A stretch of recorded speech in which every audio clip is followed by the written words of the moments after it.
right. So it's 2009. I'm driving in McKinney. My phone rings. I pick it up, and I have this 5-minute conversation with somebody I've never talked to before. I hang up the phone, and I immediately go into the ugly cry. How many have ever been driving, have your big old sunglasses on, go into the ugly cry? Okay? So I go into this ugly cry. And the reason I did was because God just spoke to me in that phone conversation. And while I was on the phone, he said to me, if you help to make the dreams of somebody else come true, I'm going to make your dreams come true. I'm about to cry, but that's okay. So I will try not to go into the ugly cry here tonight because I don't have my shades to help me. So you see, what had happened is I just had mailed my application to a Christian agency to be a surrogate, to be a gestational carrier, and to carry babies for couples who are not able to carry babies on their own. And so God gave me this promise that if I would help those families, that he would help to make my dreams come true. So since then, I've had the honor and privilege of carrying 5 surrogate children.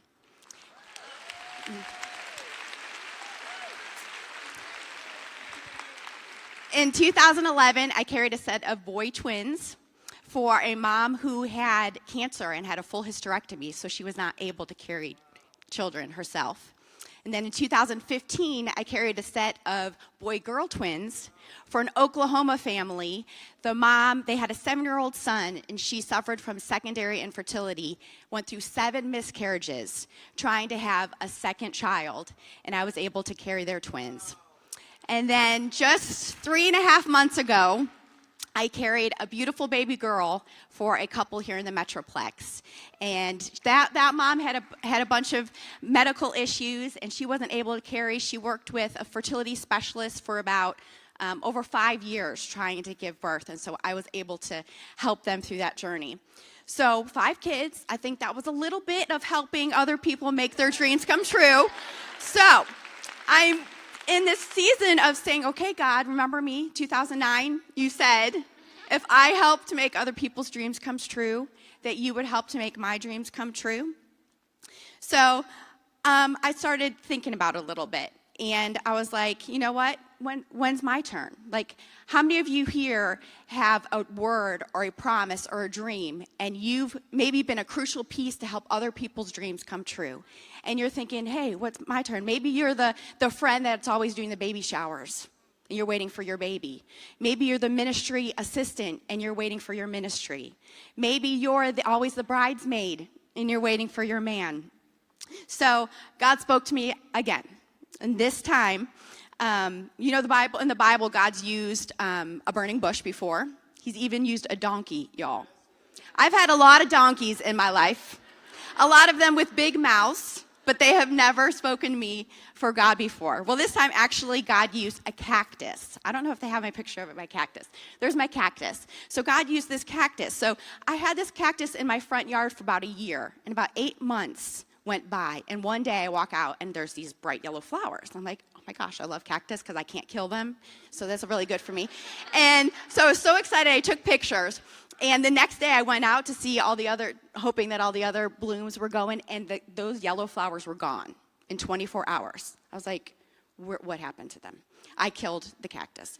And I didn't kill the cactus because I was like, I need to know what happened. So I Googled it, like all of the good researchers do. And I found out a lot about blooming and about preparation to bloom. And what I found out about a cactus is something that was very exciting. So I blogged about it last week. So when Pastor Sheila asked me to speak, I was like, oh, I get to share about my cactus and all that stuff. So let me tell you what God spoke to me through this cactus.